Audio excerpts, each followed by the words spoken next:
Hey, everybody. Good evening. Welcome. Thank you so much for tuning in to the replay viewers.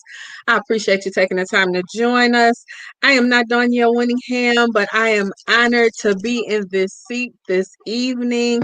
I have a very special guest, and I'm going to introduce him shortly. But welcome to the What He Really Wants Relationship Summit. I am your host, Tisha Marie Johnson. And again, shout out to the best coach on the planet, Coach Danielle Winningham. Thank you so much, Coach, for allowing us to share your program, your platform, and be on program. So I'm excited. It's been an incredible week, and tonight is not going to disappoint at all. So listen, what I need you to do is go ahead and share the broadcast. And if you have not already registered, go to bit.ly/, he wants 2020, bit.ly/ he wants 2020. So you can get signed up and be entered into the drawing. At the end of the week, we're going to be giving away some gifts and prizes, and you definitely want to be entered, but you got to share a live broadcast and you have to register. So bit.ly/ he wants 2020. So again, welcome and thank you so much. Hey y'all on Periscope. Hello, YouTube, and even Facebook. I see you guys. Thank you so much for joining. It's been amazing. And listen, you can put your questions in the comments and we'll take as many questions as we can during this time that we're together. Also, you have to register to come to the after party in the VIP room. So you definitely want to go to bit.ly/ he wants 2020 so you can register for that. So I'm going to go ahead and introduce my special guest. Listen, Detroit in the house, like for real. Okay. Last night we had Joe Smith, and we had a good time with him. I told him that you were speaking tonight, and so he was excited about that. So none other than my brother. I'm going to do a formal introduction, but I'm going to let him say hello so I can go share the broadcast and do all the stuff that I just asked you to do. So, Derek, say hello and tell people just a smidgen. Hi, everybody. My name is Derek Q. Sanders, Detroiter, now reside at ATL from Nashville. So I've been a few places from Detroit, but from Detroit, I am a relationship advocate, blogger, written a couple of books on relationships, and I have a YouTube channel where I talk on relationships, purpose-driven driven dating. That's what I call it, purpose-driven dating, dating for the purpose of marriage. So I'm usually on Facebook and other social media daily, writing and discussing all things related to purpose-driven dating. Awesome. So I, have just been excited about the conversations. In the mornings, we've been doing a Wisdom from Wives conversation, and wives have been sharing because I really feel like though we do need to know what he really wants, we need to know how we need to prepare, and some of the wisdom and instruction tidbits that we can get from women who have been there, done that. So these women that we interviewed today, they had over 40 years each of marital experience. So, getting the wisdom from the women, and of course, the nighttime we are talking to those men that I honor and respect for what they do in the relationship world. And I'm thankful and grateful for the connection. I've known this man for over 30 some years. Yeah. Over 30 some years. Yeah, and so I've been, stalking him on the sly. But no, he posts some really great things, and so if you get a chance, you definitely want to go follow him, Derek Q Sanders, on Facebook and other social media platforms, because he got some good stuff. A lot of times it's straight no chaser, so sometimes it's tight, but it's right. But it's all good because sometimes that's what we need, and especially as women we need it. We do, because sometimes we just go off on another tangent, and that ain't even what it meant. So I do appreciate, and I just wanted you to know that I appreciate it. So he kind of already introduced himself. So let me just read something that I really like from his bio. And again, from, Detroit in the house. So if you're from Detroit, 313-248-810586, come on, put something in the comments for me and tell me where you are. Tell me where you're located now, where you're listening in from. And thank you guys for sharing. Hey, Marnie. Hey, D. Hey, CJ. Hey, Miss Ola. Thank you guys. I look, they've been riding with me tough this week. I appreciate you all. So again, thank you so much and thank you for sharing. So he says relationships are not unlike any other journey. There should be a well thought out destination before the journey begins. The destination will always determine the path that should be taken to arrive there safely. And unfortunately, I think sometimes we just get in the car and go as it relates to relationship. We ain't seen if the tires need rotating. We don't know when the last time the oil was changed. We don't even know if it's enough gas in the car. We just go. And that really is not the way we should handle relationship. Hey Dion, thanks for joining. So Derek, what put you on the path to sharing relationship advice, information, and what caused you to want to be in the space of being a relationship coach? That's a very good question. Actually, it was back, let's say, around, well, I migrated from MySpace like everybody else, and I end up on Facebook because I was going on tour. I'm a musician, so I went on tour. It was 2008, 2009. That's when I got on Facebook. And originally, I was writing a lot of posts on just doctrine. And to be completely honest, I just got drained. I was writing stuff on relationships too, but it wasn't strictly that. And I started writing, just focusing on relationships. And I wasn't intending to start anything. I was just writing because I was single. It was things that I believed, certain things I was addressing, and people started following it. Uh, I was actually trying to pursue music heavily, and people started following it, and it was beneficial to folks from what they were telling me. So I shifted from what I was doing to just focusing on that. So it was totally unintentional. I didn't have any desires to write a book, do any relationship, anything. I was just writing, and it kind of found me, I guess. I get it, and I feel the same way because my relationship story. Ooh, I've had people tell me, "Oh, you can't tell me nothing about relationship," and I'm like, okay. But I feel like the path found me as well. And even though when I started primarily to help people heal from divorce, but then it just seemed like it was so much more. And you Hmm. know, I was ministered to, and there was a shift. I was already sensing a shift from strictly divorce to talking about love and the wholeness and even the preparation for marriage because I believe in marriage. Hmm. Hmm. Though have a divorce story, but I wholeheartedly from childhood have believed in the institution of marriage. And so I never imagined I'd be here either. So I totally understand. I know some people are like, well, really?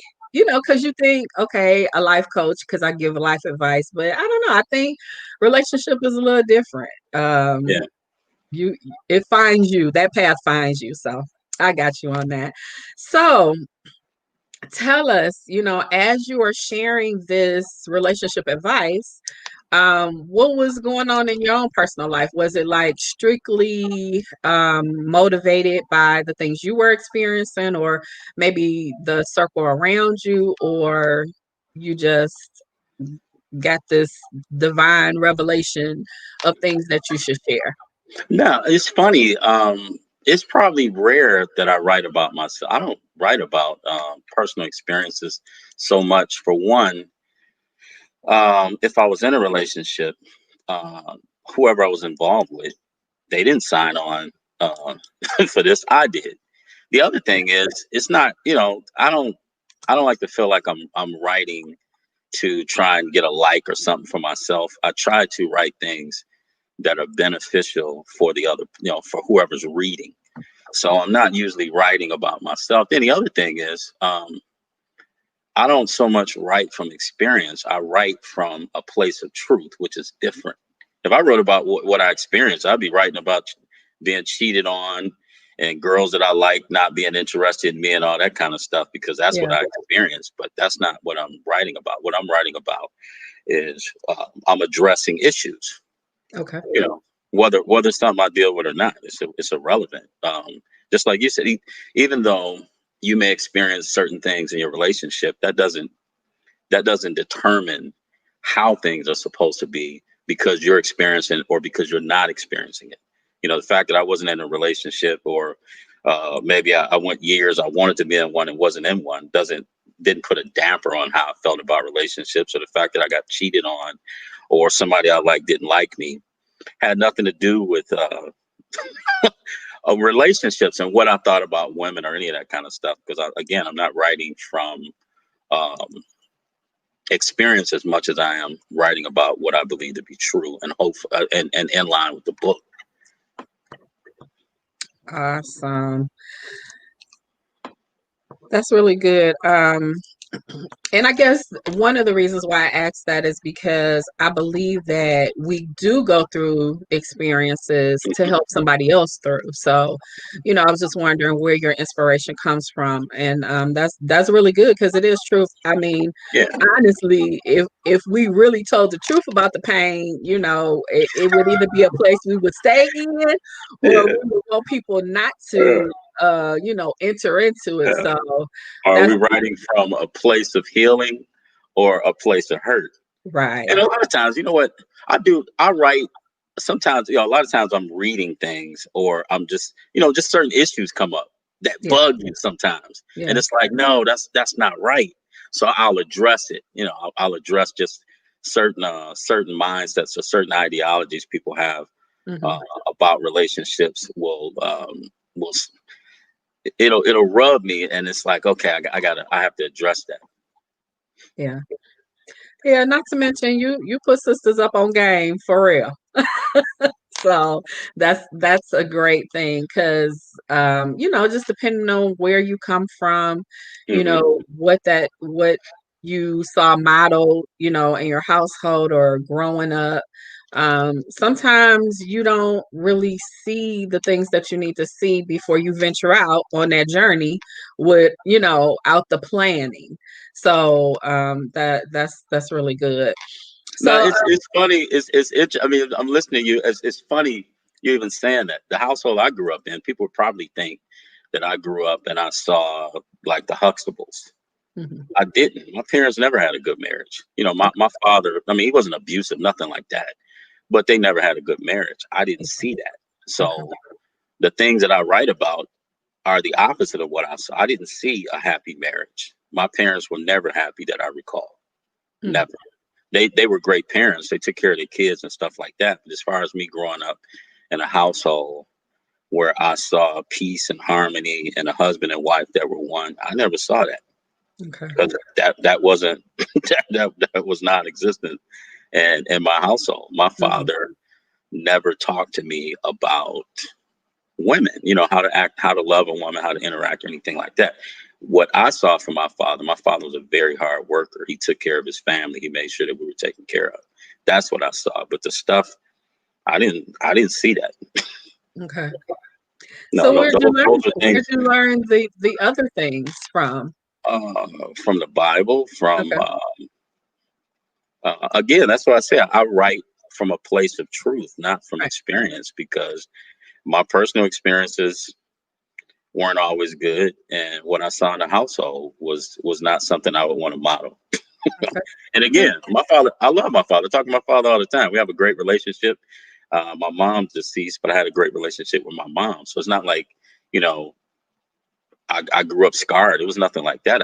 Yeah. They just didn't have a good marriage. Yeah. And my thing is, um, that doesn't define what I saw. Does not define what I believe about marriage. That's not what God says about marriage. Right. And I knew other people who did have good marriages. Hmm. You know what I'm saying? So Yeah. Yeah. even though you grow up in that, doesn't mean that you have to duplicate what you saw or be a product of that. Right. Absolutely. So, you guys, thank you so much for joining us tonight. I'm Tisha Marie Johnson, CEO of Your Love of a Lifetime, help you manifest true and lasting love. I'm excited to be here for the What He Really Wants Relationship Summit. It's been an incredible week thus far. We'll be here until Sunday. And I'm excited. Every night we've been hearing from him. And so the him tonight is Mr. Derek Q. Sanders. I'm excited to have him here with us. Listen, if you haven't shared the broadcast, go ahead and share the broadcast. And if you have not registered, go to bit.ly/he wants 2020 so that you can be entered into the drawing and share the live broadcast, because you need to do that to be entered.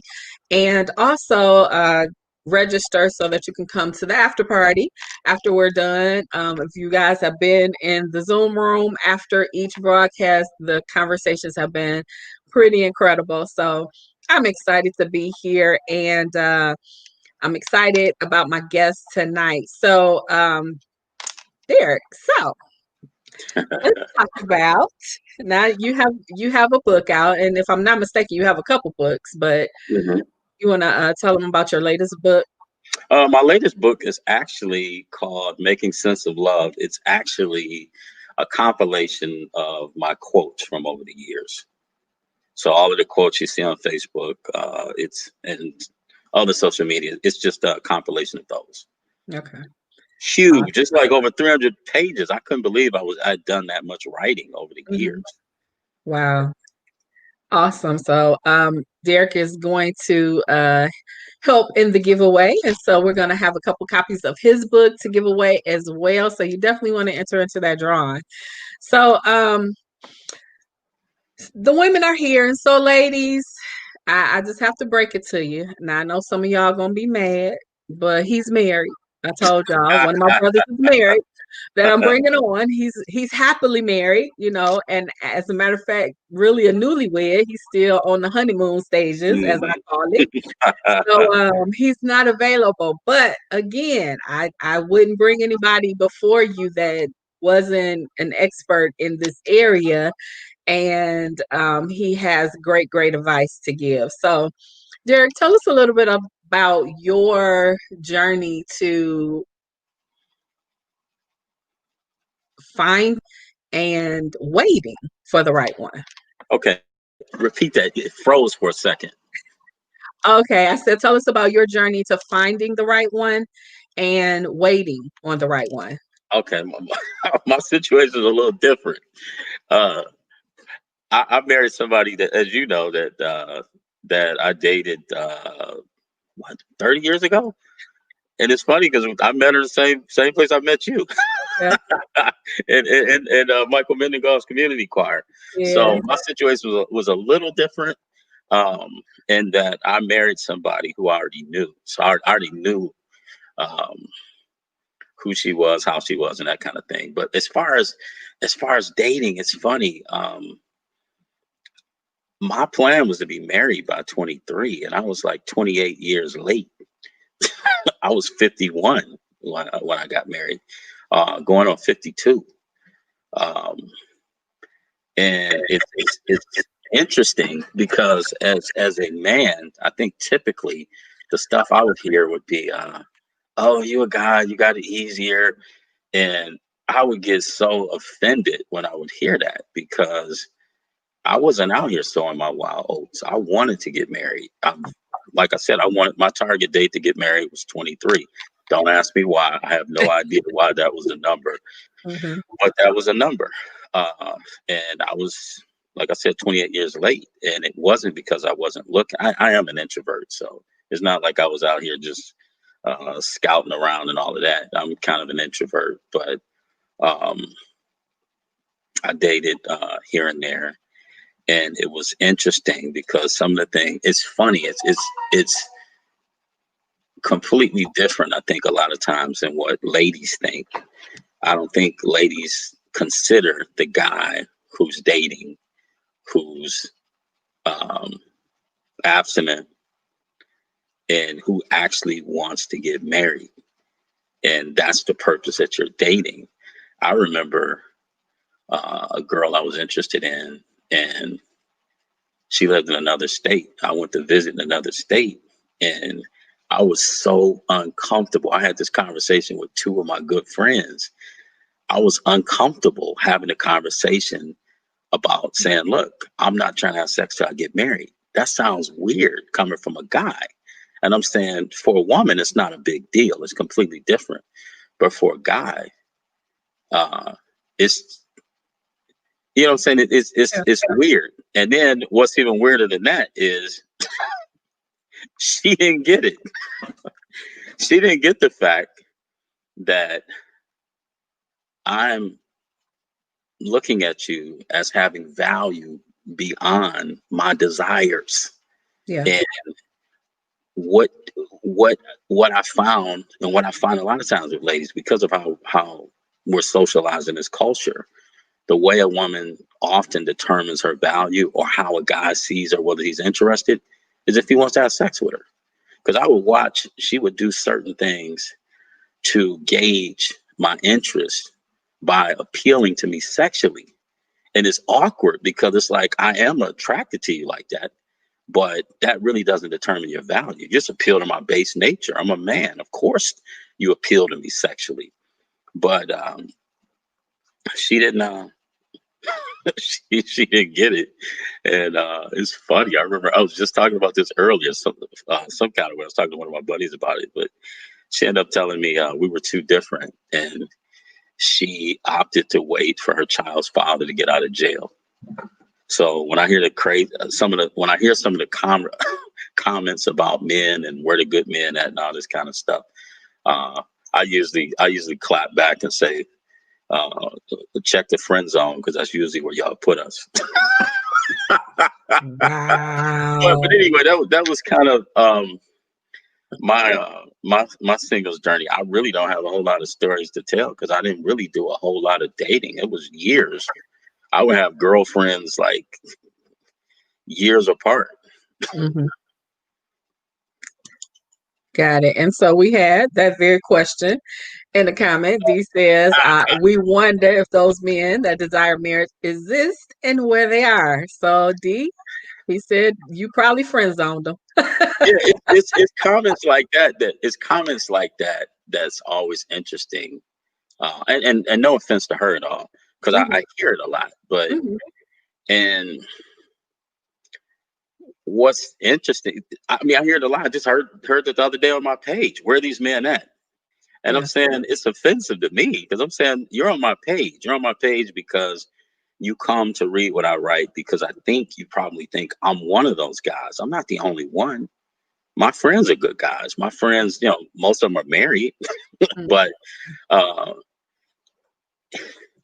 the thing that I find interesting about that is, why is it, the question I would ask is, why is it, and I asked this before on my page, I probably didn't get a whole lot of interaction with that particular post, but I asked, why is it that some ladies are so intimately, uh, why do they have so much intimate knowledge of the worst of men?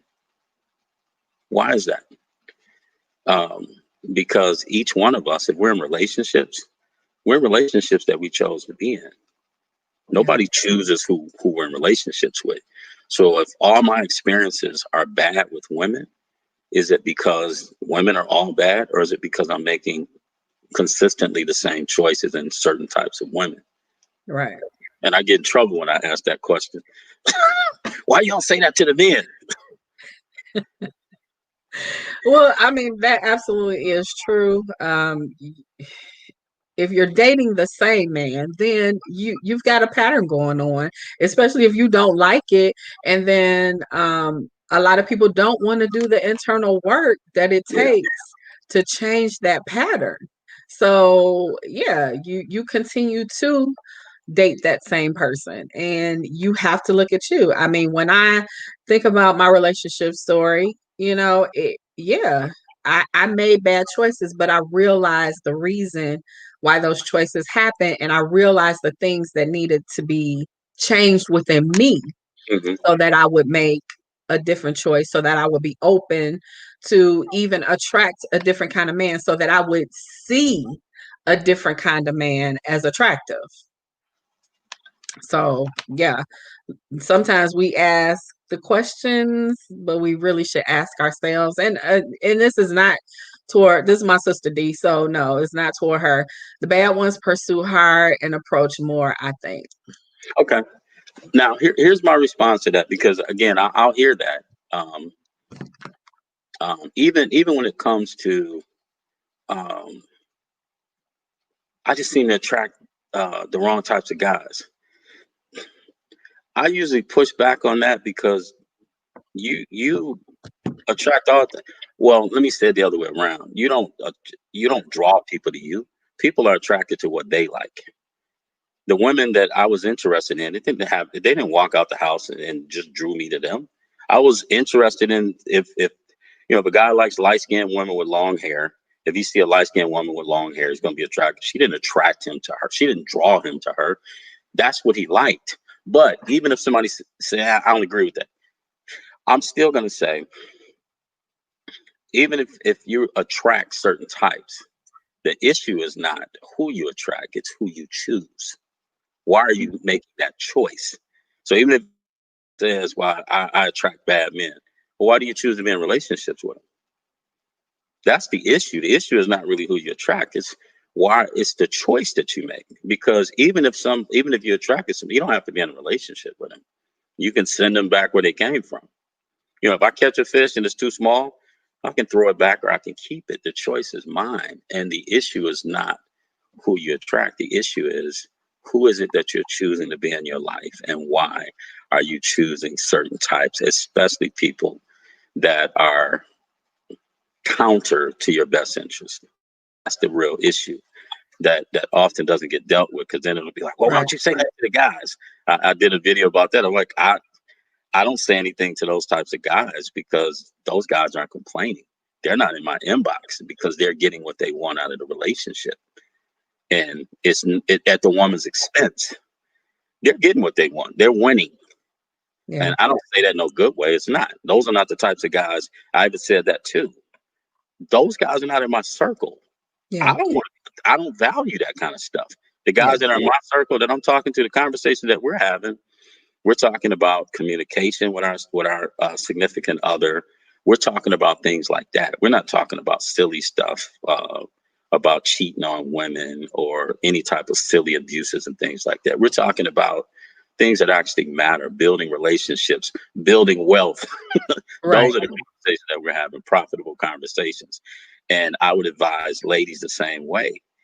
Choose the men in your life like I choose the ones in my life. I don't I don't value that stuff. So even if a guy, even I mean, not that I don't know those guys, I know guys like that, but those are not guys that I spend a lot of time with because I don't really have much to talk to you about. We don't do the same things. We don't have the same values and interests. Right. Wow. Hey, Tyron, talking about some choosy lover. Yeah, it is a choice. You're definitely right. And a lot of times I think we make emotional choices. They're they may not be for our good. Just kind of depends on where you are. And of course, speaking from a woman's perspective, now, men, you may choose differently, but a lot of times we're driven emotionally. Is he meeting this emotion? Now, he might not have everything on the list that I desire, but if he's hitting those key or those target things that I feel like I need right now, then he's going to be the choice. Not always the good choice, not always the great choice, but sometimes that definitely is the case. So, Derek, where are these good men? That's one of the questions that's on the table that has been asked all week. Where are the good men? Where does a woman meet them? Where do you mean? I mean, that's. I'm like, I don't know how to answer that question. It's like Okay. good men are not hidden somewhere. They're out just like the dudes that ain't no good. Okay. It's like it's like women out there like good men are unicorns. Because what's crazy to me is like I meet them. I meet good guys all the time, and I become friends with them because we share common interest. Hmm. And it's funny because I'll hear conversations. Um, it's funny. You'll hear you'll hear conversations where the good men at, but then you'll hear things that exclude good men. I'll give you an example. I remember I was talking to a friend of mine. This was years ago. I can't even remember which friend it was, but she was telling me that she had it was a female. She was telling me about another lady friend of hers who was single, and so she was telling me, she said, "I know this guy. He's a really good guy, and the guy needed to be 6 foot something. This guy was."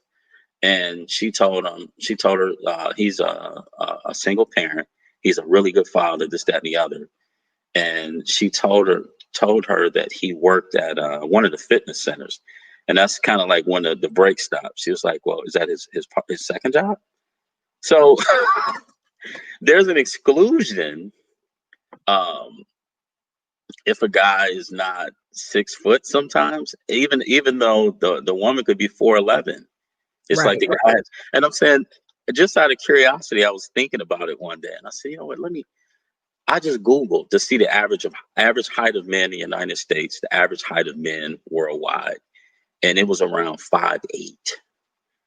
You realize, I think I wasn't even 6 feet. I think she wanted somebody 6'3". I'm like, do you realize you could probably go days and not see somebody that tall? Right. Not that it's an unusual height. It's not. I know guys that tall, but I'm saying most men are not that tall. So she would have needed a guy who was 6'3" or taller, that was somewhere nearby, who was single, and all these other things. You know what I'm saying? Dwindling the numbers on superficial stuff. Yeah. And then it's different. It would even make more sense to me if it's a tall woman and she's saying, I want at least a guy my height. I get that. But it's a woman who's half that height. And you want a guy that's 6 feet. He's disqualified because of that. I mean, you can have heels on. You could be on a ladder. He's still going to be taller than you. Right. Exactly. But it's like, and he don't even have to be 6'3" to be tall. I mean, it's superficial stuff. If the guy's not tall, if he's not 6 feet, I'm 5'6".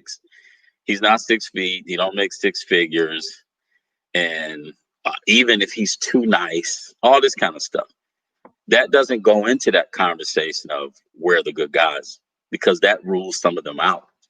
If he's, you know what I'm saying? It's like Yeah. good guys are ruled out for superficial reasons, Yeah. but there are good guys all over the place, just like there's bad dudes all over Yeah. the place.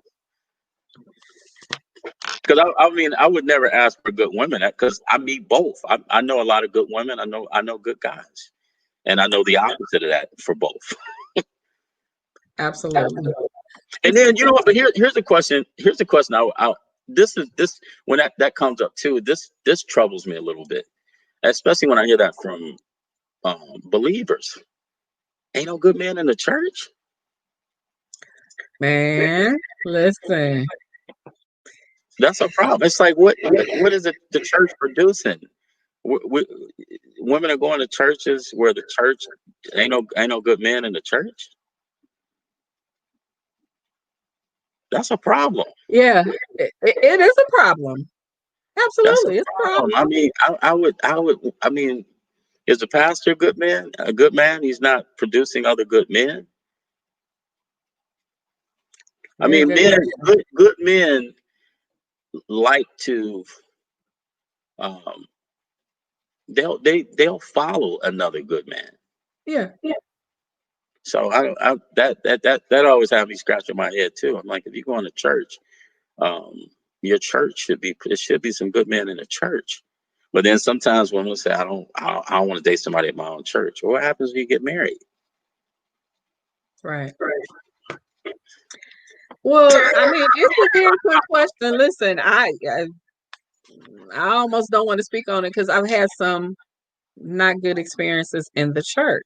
Yeah. For the longest, I wouldn't date church guys because I felt like they were a little more deceptive than the guy on the street. At least the guy on the street is going, and I'm not talking heathen, but I'm just saying, one that's not in church as much as I was.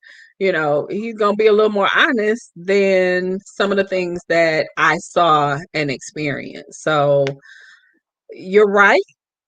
A good pastor should be producing good men, and you should be able to find good men in church. But see, I feel that way about a lot of things. There are a lot of discussions that should be taken care of in the church, and a lot of times Mm-hmm. they're not. There are a lot of, things that should be learned in the church. If I can't learn it at the church, why I gotta go to the street? Why I gotta go to the internet? Why I gotta go? Now it's good to do your own research and all of that, but I can just remember some very important conversations, some very important subject matters that should have been discussed in the church and wasn't. So, Right. and this is not an indictment on the church. Don't nobody Right. fly off the handle. But so when you say that he ain't in the church, sometimes let's put it this way, he ain't in the church that you're in. He might be in church across town, out of town, or something like that. But that's a good point. Good question. Let's look at Let some me of these. let me tell you this though. Let me say because I don't want to feel like I didn't give no type of good response to that Oh question. no no I no. had a guy says this one guy told me this kind of came up and it was talking about women. He said go places where you would find the type of person you'd be interested in. So if you like the opera, go to the opera. If you like the theater, go to the theater. I mean, and I thought it was a really good response because there's certain types of places some jokers ain't gonna be at. They're not gonna be at more well cultured places. I wouldn't expect that. Somebody said that's Pandora. It is. Yeah, but I mean, go to some places where don't be like my cousin. My cousin might see this. I love her to death. I ain't gonna say her name. I got a bunch of cousins. She told Derek, why, how come men don't ask women out no more? And I'm like, what? Men do ask women out. But then she said, I'm a homebody. I'm like, how's somebody gonna meet you if you're at home unless you go meet the mailman? Right. The hood dude is what you see is what you get and what you should reject. The The pastor pastor. doesn't. No, he doesn't have any control over me. He don't have any control over anybody. He has control over what he's teaching and what he's producing in that church. And if you got jokers, they're not going to sit up and listen to a man who's actually leading and he's exemplifying what should be, and he has those type of standards. You do have some measure of control. If you got good men around you, those men. This is what I said on one of the panels I had did about relationships. The church should be the safest place for a woman to interact with a man. And the reason I say that is because you should have brothers in that church that are able to vet other brothers, whether they're in that church or they're brothers that just come through. You should have brothers that know who this guy is and they can vouch for him or say, nope, he's one to stay clear of and we watching him. That's how it should be in the church. And women should be free and feel safe because they got brothers to look out for them. That's how the church should be. But um, sometimes unfortunately it's not. Even with the singles ministry, because I used to be on a singles ministry at one of the churches I attended, and it was the first time I had ever heard the term. Uh, yeah, you leave that church. It was one of the first times I heard. Um, it was the first time I heard the term meat market. This is not a meat market, and I'm like, they frown. We were at. It was my. I'll tell this story. This was my first time going to the singles meeting. I had just started going to this church, and it was my first time going to the singles meeting. And I remember the person that was over the singles group. He was up speaking, and he said, "This is not marriage prep." I elbowed the guy next to me, and I said, "Where's marriage prep? That's where I want to go." I'm like, I didn't come here to learn how to be single. I've been single. I've mastered that. I want to get married. And what was crazy is how how do you make people, church folks, saved folks, feel funny about wanting to meet somebody in the church? Now think about it, it's Thursday night. If you unchurched, if you outside of the church, you're in the world. Thursday night, they starting the parties for the whole weekend where whatever you like, blue collar, white collar, no collar, hood rat, hood dude, whatever. They got all those places set up, parties set up for you to come and meet whoever, whatever type of person you're interested in. And nobody frowns upon that. And the church, we're categorizing people who want to be fruitful and multiply. We're calling that a meat market.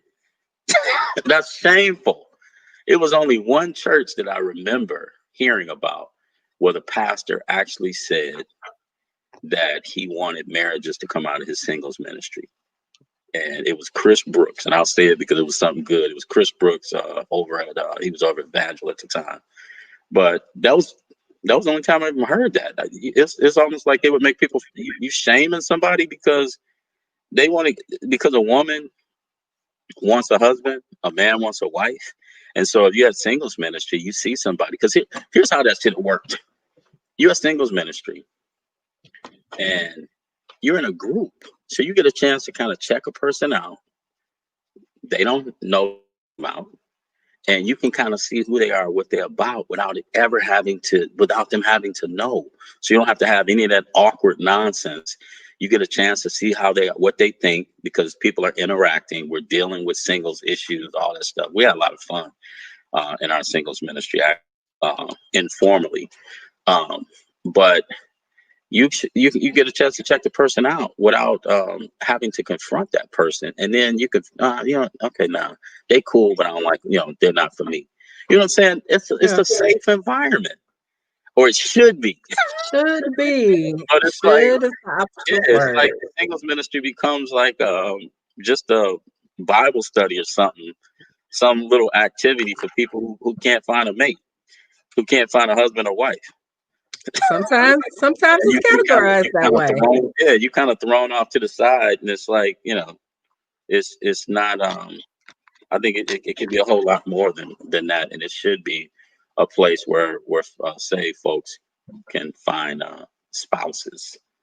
Right. Absolutely. So Angela said she may want a guy that's 6'4", but that comes with a lot of maintaining.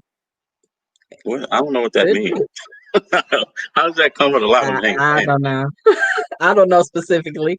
Also, there are a lot of women at the church, but not nearly as many men at church.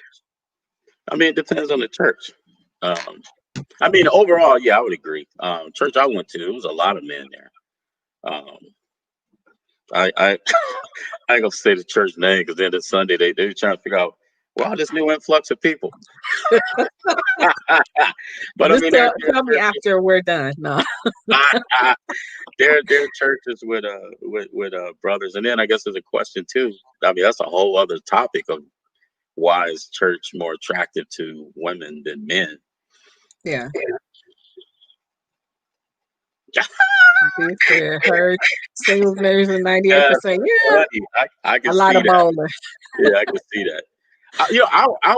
Ours wasn't. We kind of had. We end up having this kind of informal singles ministry where the singles ministry wasn't really meeting officially through the church, Mm-hmm. but the singles were meeting on our own, and it was crazy because we had a network of a bunch of different churches that didn't even fellowship with our church. Not that they had an issue with our church, but our churches didn't really have any relationship. And we would just get on the phones. Like, it might be Friday and you get a phone call, hey, we all meeting over Frank's house. And then we just all call around. We go over Frank's house, have a potluck, and we would just sit around and we would talk and we'd interact. And it was people that got married out of that. Mm-hmm. But it wasn't directly related to the church. It was us. Right. It was just, a group of people who had met through the singles ministry, and we were interacting on our own outside of that, and it was great. I think Frank ended up with his wife.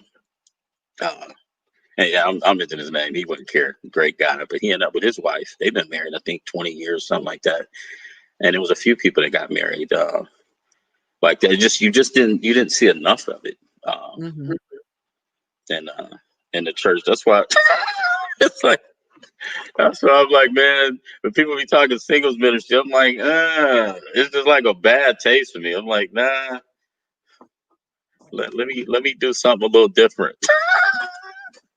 Yeah, because I've even heard people say, I'm not going to the singles ministry because I want to be married. So let me go to the marriage ministry. Which is So, crazy. It makes sense though. It's yeah, crazy. Crazy. Cherie said it starts with friendships, and it does. You should have a solid foundation as friends. I believe that's going to be one of the best things. Especially if you're talking about getting married, you got to Um, have a solid friendship, um, I amongst would other things. I would say, I mean, what we originally talked about, started out talking about dating with a purpose, because only reason I say with friendship, you can't you can't have a quote unquote regular friendship with somebody you like. If you are, I mean, if it's something to, it's not the same. It's just having a friendship with somebody that you don't have no interest in. Because somebody you don't have no interest in, y'all just cool. You can talk about whatever. Sky's the limit. You're not worried about talking about, well, if I talk about past relationships, is that going to be a problem? Or is it going to seem like I still like? You don't have to worry about that with somebody you're friends with. So if it's somebody that you like, when you say friendship, it's not the same. That's why I would say it has to be purpose driven, because you can't bottle those. If you like somebody, you can't unlike them and put it on I'm gonna turn that switch off and we're just gonna be friends and then develop into something else. You already passed that if you like them, and it's going to make a difference in that relationship. Interesting. Hmm. I'm gonna think about that. I like how Derek said they meet up with each other casually at somebody's house. We Yeah. did. It was wonderful. I'm gonna tell I'm gonna tell y'all some of the things we did that was really cool. We did. I don't know whose idea this was. I'm gonna say it was me and Frank, but we did this thing. It was called. It was just something simple. We called Men Appreciating the Ladies. And what we did, it was a group of guys. We got together, we met, and we decided what we were gonna do. We all like made a dish, and we planned out just different things we were gonna do to honor the ladies. And one of our friends, Tommy, we had it at his house. Tommy had a nice size ranch house. When the ladies drove up to the house, they were escorted out of their car. Their car was parked for them. I think we gave them a flower or something, escorted them into the house and seated them. And we had this whole like table full of food and all that stuff. And so the ladies would get up, they would go fix their plate. After that, they saw what was out there. If they wanted something else, we would go get it for them. And I think one guy, I think he played saxophone. I think guys got up and just said just different things to honor the ladies. And it was just all about honoring the ladies. And then we had one where the ladies did the same thing for the guys. But it was just like cool stuff like that we did, where it was just men and women honoring each other. And then we used to do another one in our singles. I got this from this book. It was James Dobson, I think. It was two books he wrote. One was called What Wives Wish Their Husbands Knew About Women, and then he did one, What Husbands Wish Their Wives Knew About Men. So what we did, we gave everybody a sheet of paper. We asked the ladies, they wrote down something that they wanted men to know about women, and we had men do the same thing. And we would put it all in a bowl, and we would take one out. We all sat in a circle and we would discuss it. And we had the most meaningful conversations about relationships and understanding each other from that. Yeah, it was. It was a lot of fun. And, just it was an opportunity for us to have meaningful dialogue about relationships. Because what happens a lot is, women get together, they talk about men. Men get together, we talk about women. But a lot of times we're way off about what we think. Women are way off sometimes about what they think men like or men think, and vice versa. And a lot of times we're not having the conversations together because usually, if you're listening to radio or if you're even watching things on television, when it's men and women, it's not men and women, it's men versus women. It's that kind of nonsense where they get a lot of ratings if they ask controversial questions. So women will call in and take a side, men will call in and take a side. And it's not really constructive. It's not beneficial. It's not us sitting down talking about how to understand one another. That's why I took issue with Steve Harvey's book, because when you read the introduction, he was talking about a playbook. A playbook is a book that a team has to have plays so that they can beat their opponents. Men and women are not opponents. We're not opponents. We should be sitting down talking to each other, trying to figure out we're supposed to be one. So it shouldn't be that I'm telling you all secrets that men don't want y'all to know. And it was that kind of stuff. And it's like, if I want to relate to a woman, if I want to be in a relationship with a woman, why would I not? I was actually the opposite of that. I want her to know me intimately. I want her to know me better than anybody else. I want you to understand who I am. That's when people have meaningful relationships, when you understand me. So when I do certain things, you understand you understand why I did what I did. Even if it don't make sense to you, because you know me, you understand why I did it. You know what I'm saying? Stuff like that. That's how it should be. Awesome. At least that's what I'm trying to do on my page. Yeah. I'm not really trying to give secrets. I ain't trying to get no player secrets. I ain't never been a player. Okay. I hate the player and the game. Yeah. Not don't hate the player and the game. I hate them both, and the convention that created them, because they made it hard for me. Yeah. Wow. So, you guys, thank you so much for being here with us. This has been an incredible conversation, and I told you guys that it would be fire, and through the rest of this week is going to be incredible. You're hearing what he wants, and we're nearing the end of our hour, which has gone by so fast. But if you haven't shared the broadcast, go ahead and share the broadcast and go to bit.ly/he wants 2020 so you can register. And when you register and share the broadcast, you'll be entered into a drawing for one of the prizes. A lot of the guests are authors, so we'll be giving away some of their books and some other prizes as well. So make sure that you go to that link, register, and then we're going to have a VIP conversation afterwards. Join us for the after party, but you got to register to get the link. And so I'm here with my friend, my brother, Derek Q. Sanders, and we're talking about love and relationship from his perspective. So, Derek, you are on social media, and tell me 3 mistakes that women are making on social media that's getting them the wrong type of attention. Some of them photos, some of them sexy pics, wrong. It's gonna get you attention, but most women want more than that. I mean, and I'm not saying it's good. I see good women doing that. You're posting these pictures, and I know sometimes feel like they have to compete with other women. You have to compete with other women if you're looking for the same type of man that they're getting. You don't have to, you know what I'm saying? And here's what's crazy that women probably wouldn't even think, but women who don't expose themselves are actually more noticeable. They're more memorable, because I see naked women all the time. I see half naked women exposing themselves, featuring certain body parts. I see that all the time. Men see that all the time.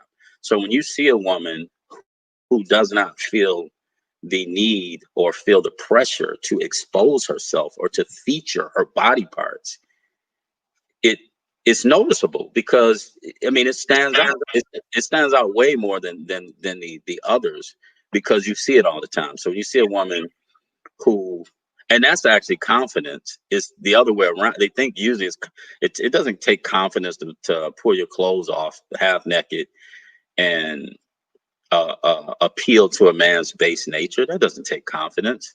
That takes insecurity. It takes confidence for a woman to not feel like she has to compete with other women and pull her clothes off. And when men see that, it's intriguing. It's intriguing because it's like she's able to get a man's attention without having to expose herself, or she doesn't feel the need to Hmm. do that. It intrigues guys, and you remember. You remember. So that's one. Um, the other, um, um, I think sometimes women expose too much.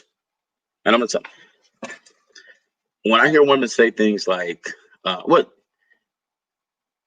when you come on social media and you're posting, um,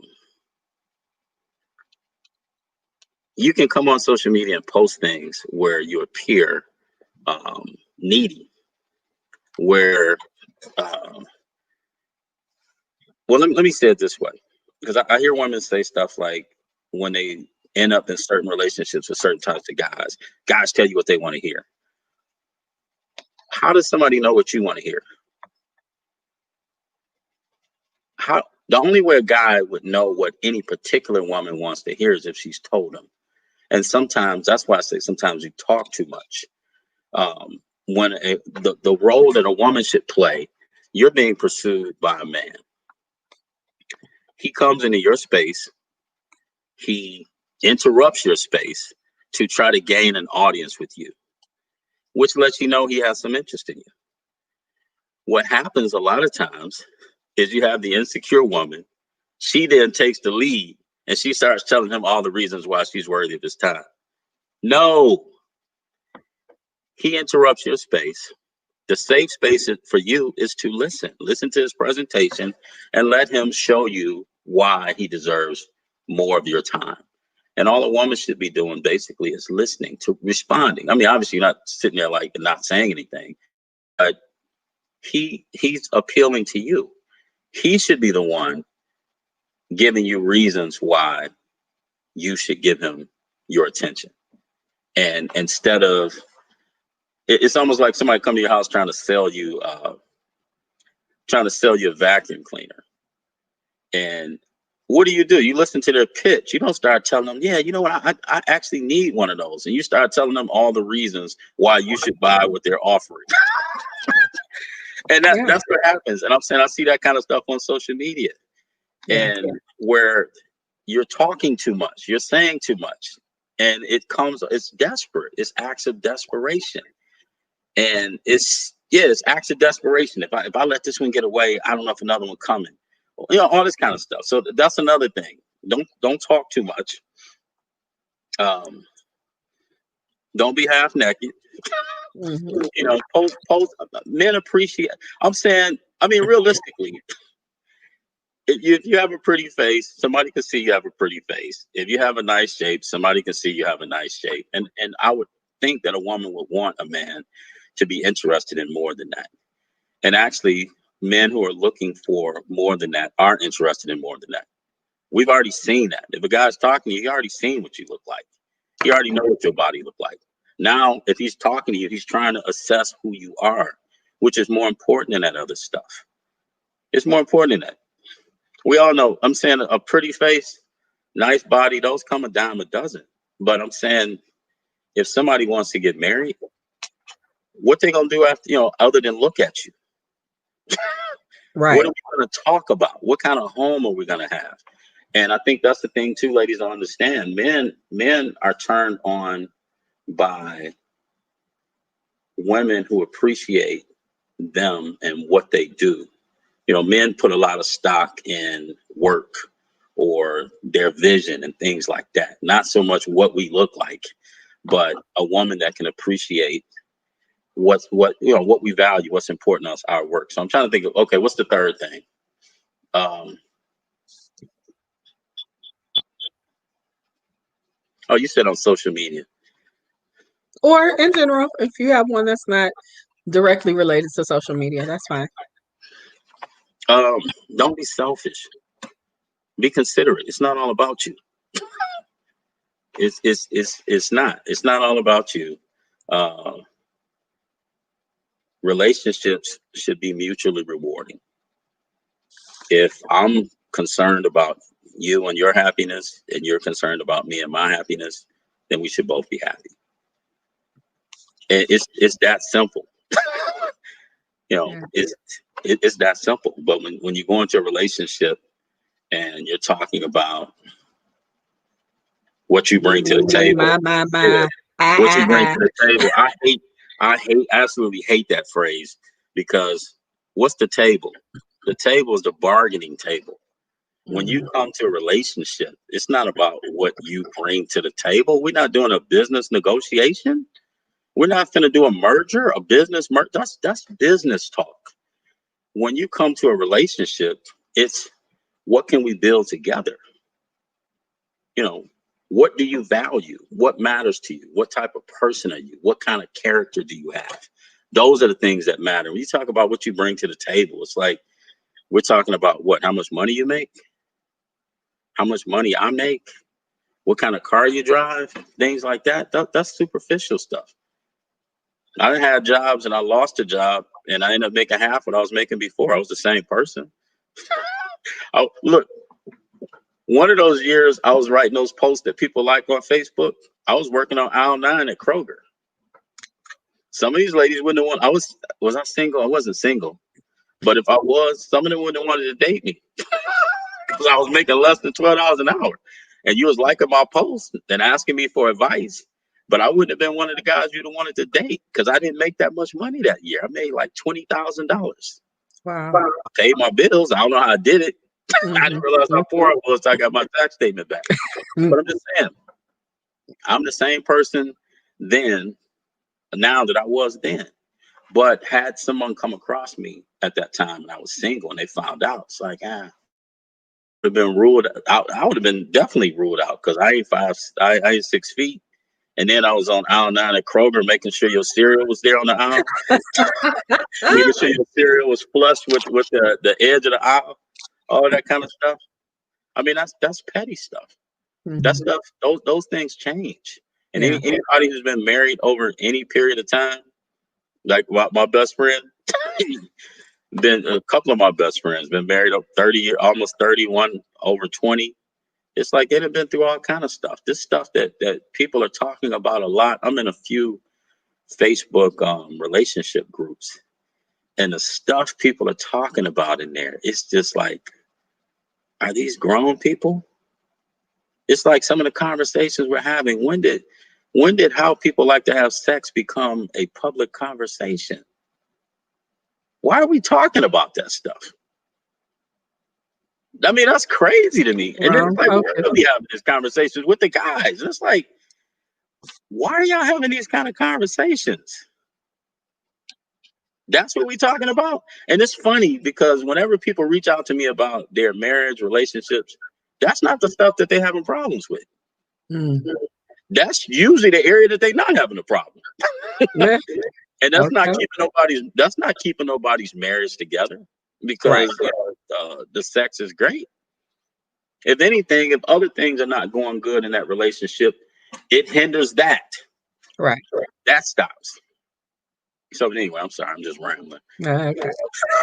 No, that's good though. I mean, it's just like Anitra said, just too much.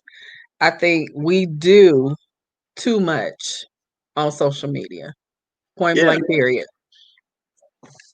So, Derek, our time is up. We gonna go on over in the Zoom room. I have some questions that they've been posting, and we're gonna finish having that conversation.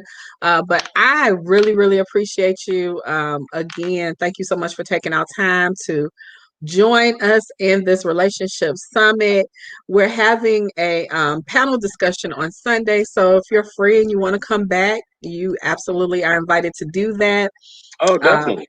okay, cool, cool. So again, you guys, thank you so much for joining us. Listen, go ahead and share this broadcast if you have not already done so, or if you've done so, share it again because you probably thought of somebody in the midst of the conversation who really needed to be here and you didn't invite them. So go ahead and invite them now. Again, thank you so much for Thank tuning you for the in. invitation. I really appreciate it. You're welcome. Thank you. And of course, tell the missus hello. I know some of my audience is like, when's she going to bring on some men that are available? We got to get some stuff together first. How about that? Thank you again for tuning in. Periscope, thank you so much. Facebook, YouTube, we appreciate each and every one of you. Listen, come back tomorrow morning. Join me at 9 a.m. Eastern Standard Time, 8 p.m. Central. We're going to have another interesting conversation with a couple of wives that have been married for a long, long time and get the wisdom from the women. And then join me tomorrow night. Tomorrow's Friday. It's Fiery Friday, so you know it's going to be hot and spicy. I have none other than Evangelist Jimmy Hinton coming to have a conversation with me. And so you definitely don't want to miss that either. Again, thank you so much, Coach Danielle Winningham, for this opportunity to broadcast on your platform. I appreciate you, Coach. And to my sisters, thank you for holding it down in the comments behind the scenes. I appreciate that y'all got me. It's been incredible. Have a wonderful and awesome night. I'll see you in the morning. And some of y'all see you in the Zoom room. So go ahead, register bit.ly/He Wants 2020. See you guys. Good night.